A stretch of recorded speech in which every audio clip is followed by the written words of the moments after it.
तो अब एक्सरसाइज 1.1 कर रहे हैं चैप्टर नंबर 1 की। तो देखो अभी तक हमने दो चीजें सीख ली हैं कि सेट बिल्डर फॉर्म क्या होती है और रोस्टर फॉर्म क्या होती है। एक जस्ट एक quick recap. Set builder form की बात करेंगे जब हम,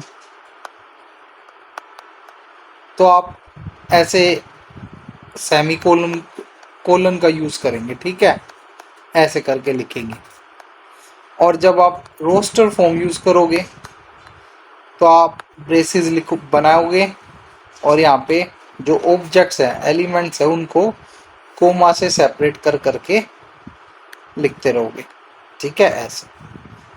ठीक, ये डिफरेंस है। चलो अब देखते हैं।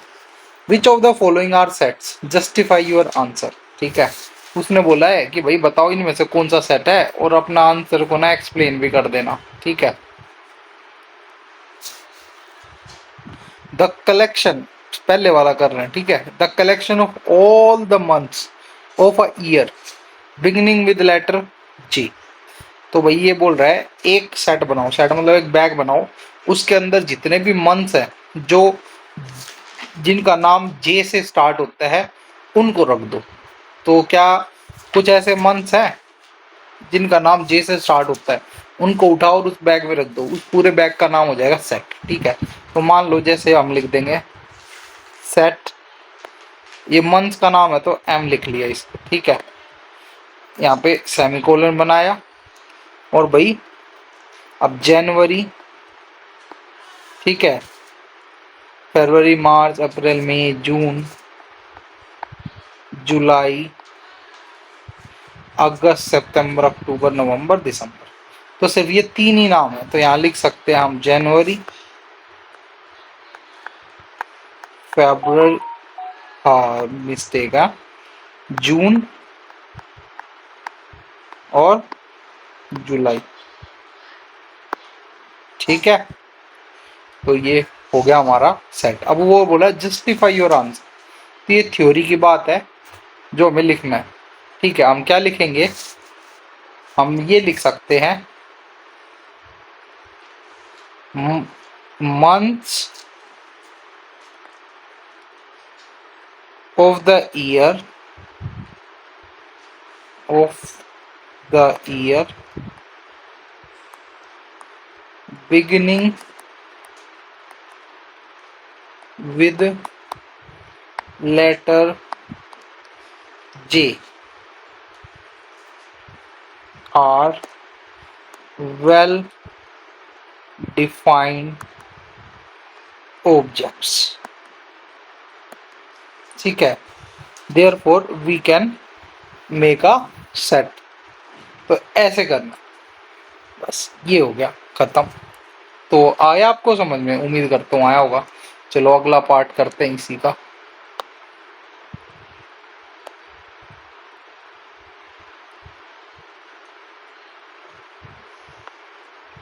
अगला पार्ट बोल रहा है the collection of 10 most talented writers of India. भाई देखो उसने बोला इंडिया के जो सबसे मोस्ट टैलेंटेड राइटर है ना, उनका एक सेट बना दो। सेट मतलब एक बैग लो, उसके अंदर आपके हिसाब से जो भी इंडिया के सबसे मोस्ट टैलेंटेड राइटर है ना, उनका नाम डाल दो।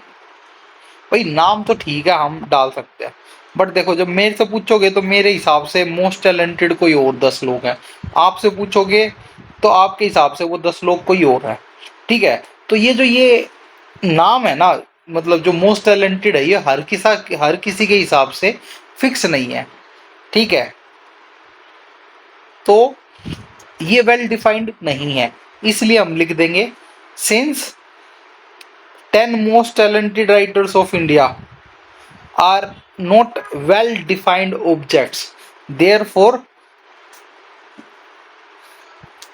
this is not a set। बस ऐसे लिखना है, ठीक है। यहाँ लिख देंगे not a set। और रीजन क्या हो जाएगा भाई, reason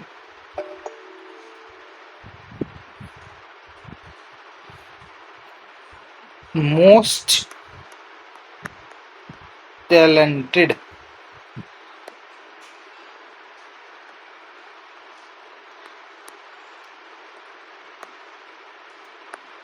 writers are not well defined objects। बस ये लिखना है, खत्म। अब अगला देखते हैं, तीसरा part. A team of 11 best cricket batsman of the world. भाई जो टीम है, एक टीम बनानी है जिसके अंदर 11 के 11 best cricket batsman of the world होंगे। तो भाई देखो, मैं टीम बनाऊंगा तो मेरे हिसाब से वो बेस्ट क्रिकेट के बैट्समैन कोई और होगा, ठीक है, और किसी और के हिसाब से वो कोई और होगा, ठीक है। तो इस हिसाब से तो वो क्या हो जाएगा भाई, सेट नहीं बन पाएगा, क्योंकि जो ऑब्जेक्ट्स हैं वो वेल डिफाइंड नहीं है। बट अब सुनो, जब मैं, आप या कोई भी इंसान हुआ, वो जो हमारी क्रिकेट एजेंसी है, वर्ल्ड की जो क्रिकेट एजेंसी है, ठीक है, वो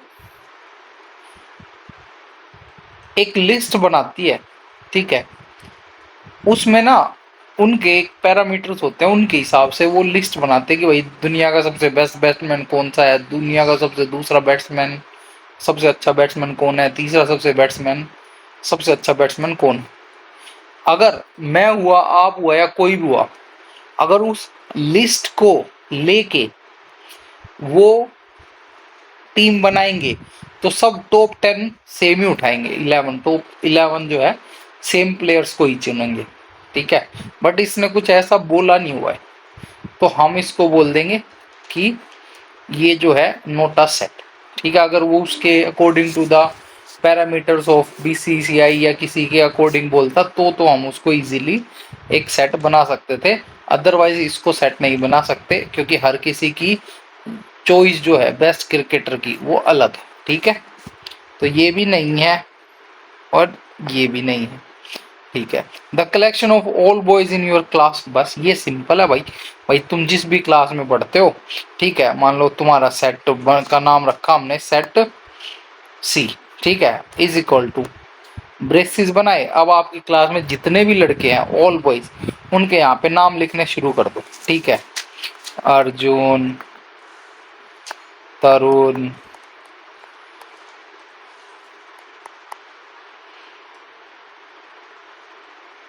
तारिक, ऐसे करके सबके नाम लिख दो, कोमे कोमे से सेपरेट करके, लास्ट में जब सबके हो जाए ऐसे कर दो। तो आप लिखो, मैं लिखूं, या आपकी क्लास का कोई और बच्चा लिखे, जब वो आपकी क्लास के सारे बच्चों का नाम लिखोगा तो वो हमेशा सेम रहने वाला है। तो ये एक वेल डिफाइंड ऑब्जेक्ट है, इसलिए ये एक सेट बनेगा, ठीक है। अब आ जाते हैं fifth, the collection of all natural number less than 100। भाई ये तो 100% बनेगा, क्योंकि सबको पता है नेचुरल नंबर कौन से होते हैं, जो 1 से स्टार्ट होते हैं। तो बोल रहा है 100 से कम वाले जितने भी नेचुरल नंबर है ना, उनका एक सेट बना दो, मतलब एक बैग लो, उसमें जितने भी 100 से कम वाले नेचुरल नंबर है उनको उठाओ और उस बैग में डाल दो। तो चाहे आप करो या मैं करूं, सब सेम नंबर उठा के बैग में डालेंगे।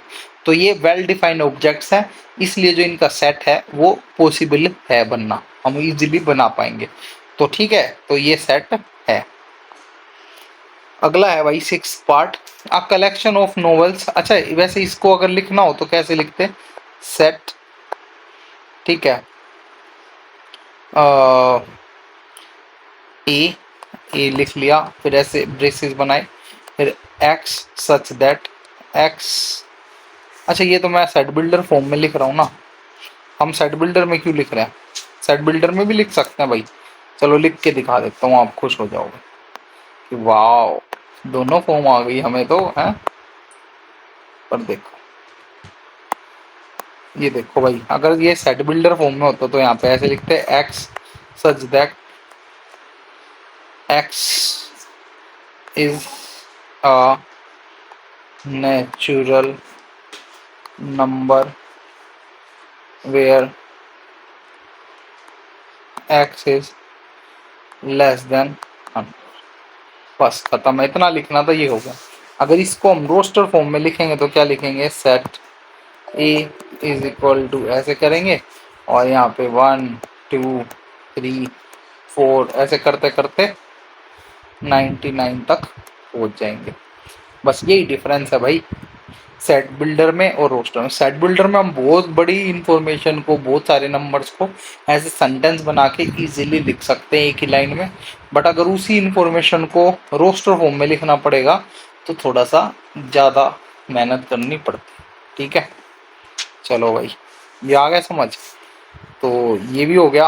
अ collection of novels written by the writer Munshi Premchand. भाई ये सेट बनेगा, क्यों बनेगा?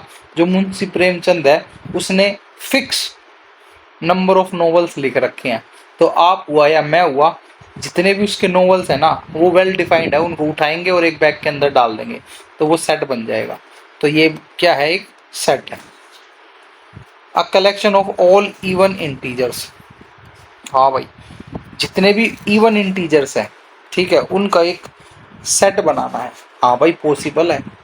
जितने भी दुनिया में इवन इंटीजर्स है वो आपके लिए, मेरे लिए, सबके लिए सेम है। तो उन सबको अगर उठा के हम एक बैग में डाल देंगे तो वो एक सेट बन जाएगा। ठीक है, बट डिफरेंस इतना है वो इनफाइनाइट सेट बनेगा, मतलब उसके जो नंबर है ना वो लिमिटेड नहीं है, वो हमेशा काउंटिंग बढ़ती जाएगी। तो वो बैग इतना बड़ा होना पड़ेगा कि सब सारे नंबर उसमें आ जाए, और वो बैग कभी फिल भी नहीं होगा क्योंकि नंबर कभी खत्म ही नहीं होंगे। ठीक है, चलो, मतलब कहने का मतलब है ये सेट बनेगा। The collection of questions in this chapter. भाई इस चैप्टर में जितने भी क्वेश्चंस हैं उनको एक एक को उठाओ और बैग के अंदर डालते रहो, तो एक टाइम ऐसा आएगा कि वे सारे क्वेश्चन खत्म हो जाएंगे, और चाहे आप हुए या मैं हुआ, हम सब उन्हीं क्वेश्चन को उठा के बार बार डालेंगे, है ना। तो फिक्स रहेगा हर बार। तुमने वो सेट बनाया जब भी फिक्स, मैंने वो सेट बनाया जब भी फिक्स। तो ये जो ऑब्जेक्ट्स है वो वेल डिफाइंड है, इसलिए ये एक अच्छा सेट बनेगा। ठीक है, चलो, तो ठीक है भाई। अ collection of most dangerous animals of the world. देखो भाई ये जो है सेट नहीं बनेगा, क्यों? क्योंकि जो मोस्ट डेंजरस है वो आपके हिसाब से कोई और एनिमल होगा, मेरे हिसाब से कोई और, आपके हिसाब से कोई और, मेरे हिसाब से कोई और, किसी और के हिसाब से कोई और। तो ये एक वेल डिफाइंड ऑब्जेक्ट नहीं है, इसलिए ये सेट नहीं बनेगा। तो इसमें से कौन कौन से सेट बनेंगे? पहला, चौथा, पांचवा, छठा, सातवां और आठवां। ठीक है, तो उम्मीद करता हूँ आपको ये क्वेश्चन अच्छे से समझ आया होगा। चलो भाई अब ये देखते हैं। Let A is equal to 1 2 3 4 5 6, insert the appropriate symbol in the blank spaces. देखो भाई ये जो सिंबल है ना ए ऐसे वाला, ठीक है, इसको बोलते हैं बिलोंग्स टू। ठीक है, इसका मतलब है बिलोंग्स टू। ठीक है, और इसका मतलब है नॉट बिलोंग्स।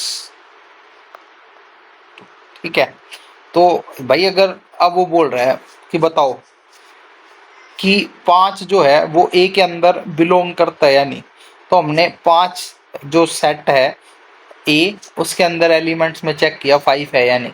अरे ये रहा 5, तो यहाँ पे हम क्या बोल देंगे? बिलोंग का सिंबल लगा देंगे। ठीक है, ऐसे ही 8 चेक करेंगे नहीं है, तो यहाँ पे ऐसे करके इसको काट देंगे कि भाई नहीं है। ठीक है, अरे बस ठीक है। अब 0 है इसमें? नहीं है भाई, तो इसको क्या लिख देंगे? ऐसे बनाएंगे और काट देंगे।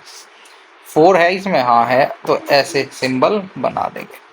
2 है इसमें? हाँ है, तो बिलोंग का सिंबल बना देंगे। 10 है? नहीं है, तो ऐसा सिंबल बना के काट देंगे। इसका मतलब है कि वो यहाँ पे बिलोंग नहीं करता। ओके ओके जी, ओके, चलो आगे बढ़ते हैं। चलो ये आ गया भाई question number 3। Write the following set in roster form. ठीक है, अब ये किस फॉर्म में दे रखे हैं? ये सारे के सारे हैं सेट बिल्डर फॉर्म में। अब इनको किस में लिखना? हमें रोस्टर फॉर्म में लिखना है। मतलब ऐसे ब्रेसेस बनाएंगे, यहाँ पे ऑब्जेक्ट लिखेंगे, कोमा लगाएंगे, ऑब्जेक्ट लिखेंगे, कोमा लगाएंगे, ऑब्जेक्ट लिखेंगे, और सारे ऑब्जेक्ट होने के बाद ब्रेस को बंद कर देंगे। ठीक है,